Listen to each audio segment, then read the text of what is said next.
درود پاک کب کب کہاں کہاں اور کیسے کیسے کام آتا ہے۔ ایک بہت ہی خوبصورت واقعہ، بڑا ایمان افروز واقعہ ہے جو میں آپ کے سامنے پیش کرتا ہوں۔ ایک دوست نے اپنے ایک دوسرے دوست کو قرض دیا، اور جب اس نے قرض دیا تو وہ قرض ایک بڑی اماؤنٹ تھی، 3000 دینار۔ وہ ٹائم آ گیا جب اس ٹائم وہ قرض لینے کے لیے اپنے دوست کے پاس گیا کہ بھائی مجھے میرے پیسے واپس دو، تو اس نے کہا کہ پیسے تو نہیں ہے میرے پاس، میں کولیپس ہو گیا ہوں، بزنس اب میرا ختم ہو گیا ہے، میں تمہاری رقم نہیں دے سکتا۔ اس نے ایک اور ٹائم دے دیا اسے کہ ٹھیک ہے اب اتنے دنوں کے بعد میں دے دوں گا۔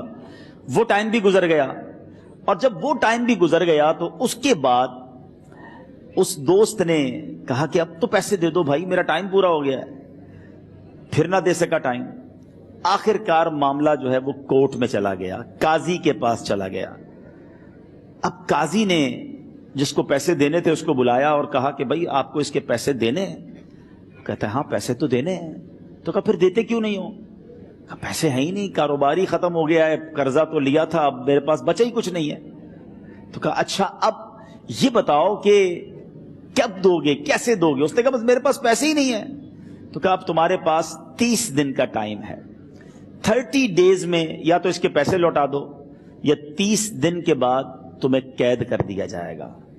یہ شخص اب گھر آیا، پیسے تو تھے نہیں، مگر شاید علماء نے لکھا کتابوں میں، یہ واقعہ کئی بڑی بڑی کتابوں میں لکھا اور درود پاک کے فضائل کی بڑی بڑی کتابوں میں لکھا، اور اس شخص نے سوچا کہ اس نے ایک حدیث پاک پڑھی بھی تھی کہ جس میں نبی پاک علیہ الصلوۃ والسلام نے فرمایا ہے، جس کا مضمون ہے کہ جو شخص پریشان ہو، مصیبت زدہ ہو، اسے چاہیے کہ مجھ پر کثرت سے درود پاک پڑھے، کیونکہ درود پڑھنا مصیبتوں اور پریشانیوں کو لے جاتا ہے۔ اب اس عاشق رسول نے سوچا اور تو کچھ ہے نہیں، اب میں درود پاک پڑھنا شروع کرتا ہوں۔ صبح سے لے کر شام تک وہ درود پاک پڑھنے لگ گیا۔ 27 دن گزر گئے، only 3 days left، 3 دن باقی تھے قاضی کے پاس جانے میں۔ 27 دن گزر گئے درود پڑھتے پڑھتے۔ جب 28ویں رات آئی تو آنکھیں تو بند ہوئیں، مگر خواب میں اسے ایک آواز آئی، گھبراؤ نہیں، تمہارا قرضہ ادا کر دیا جائے گا، تمہارا مسئلہ سالو ہو جائے گا۔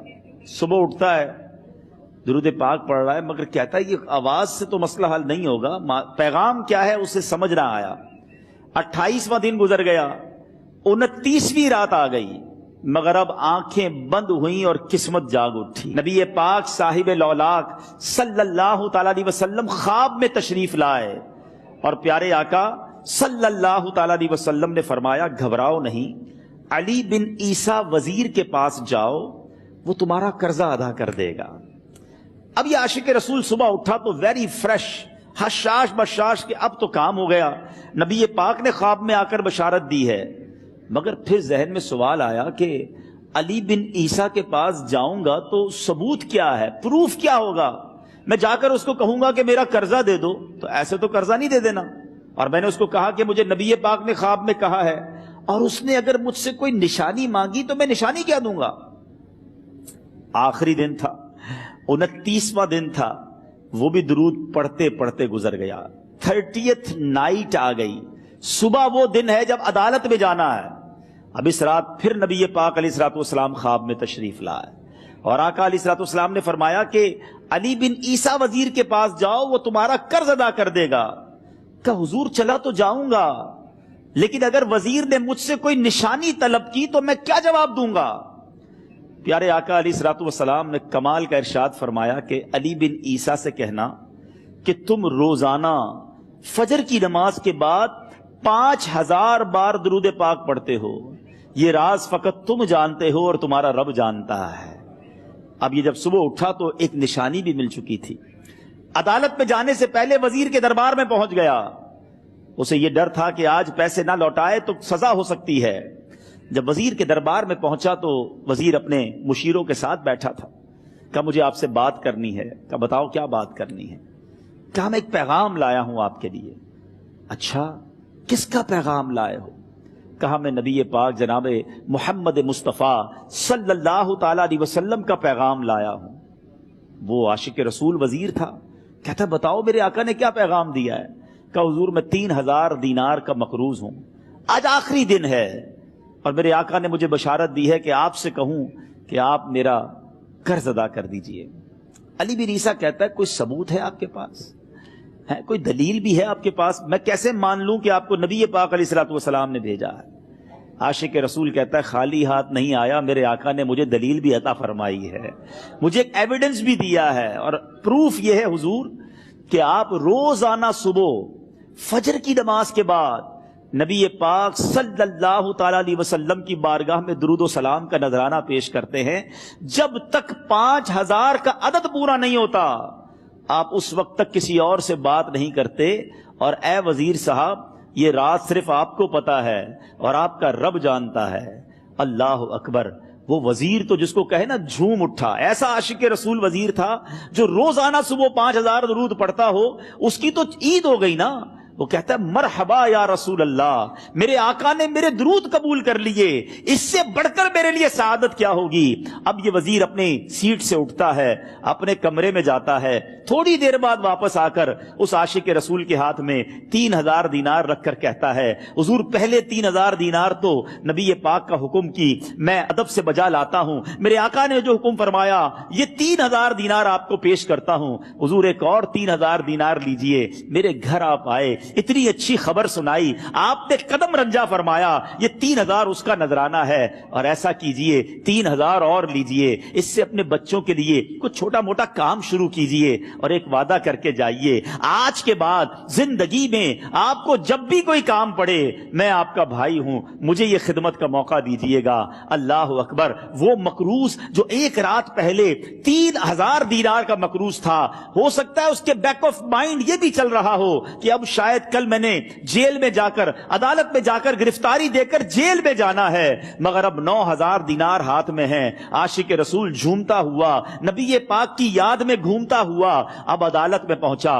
عدالت میں everybody expecting over there کہ آج اس نے آنا ہے اور آ کر کہنا یہی ہے کہ پیسے تو نہیں ہیں، گرفتار کر لو، مگر جا کر اس عاشق رسول نے 3000 دینار جج صاحب کے ہاتھ میں رکھ دیے۔ قاضی کہتا ہے پہلے تو یہ بتاؤ پیسے آئے کدھر سے؟ تم تو کہتے تھے غریب ہوں، تم تو کہتے تھے کاروبار نہیں ہے، ایک مہینے میں اتنی بڑی رقم کا انتظام کیسے ہو گیا؟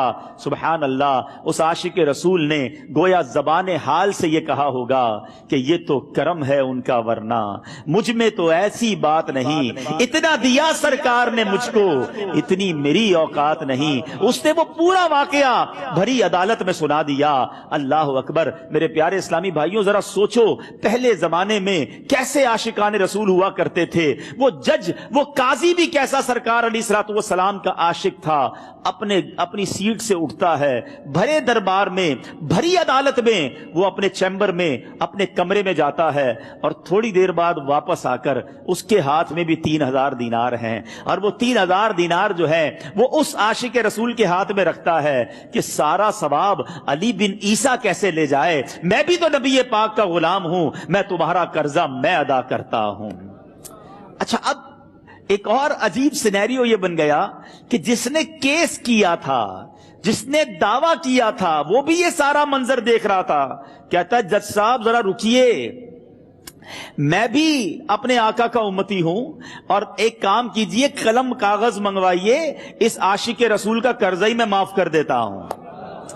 اچھا، اب عاشق رسول نے وہ واپس 3000 دینار جو جج صاحب نے دیے تھے وہ واپس جج صاحب کو دیے کہ حضور یہ پیسے آپ ہی رکھ لیں، قرضہ ہی معاف ہو گیا، اب آپ کے پیسے کا میں نے کیا کرنا ہے؟ جج صاحب کہتے ہیں جو پیسے نبی پاک کے نام پر نکالے ہیں اب مجھے واپس نہیں چاہیے، یہ بھی تم اپنے ساتھ لے جاؤ۔ اللہ اکبر۔ میرے میٹھے اسلامی بھائیوں، وہ عاشق رسول ایک رات پہلے 3000 دینار کا مقروض ہے، اب 12000 دینار لے کر گھر کو واپس جا رہا ہے۔ اس ایک واقعے کے اندر جو ہم سب کے لیے درس ہے، جو ہم سب کے لیے پیغام ہے، شاعر لکھتے ہیں نا، دکھوں نے تم کو جو گھیرا ہو تو درود پڑھو،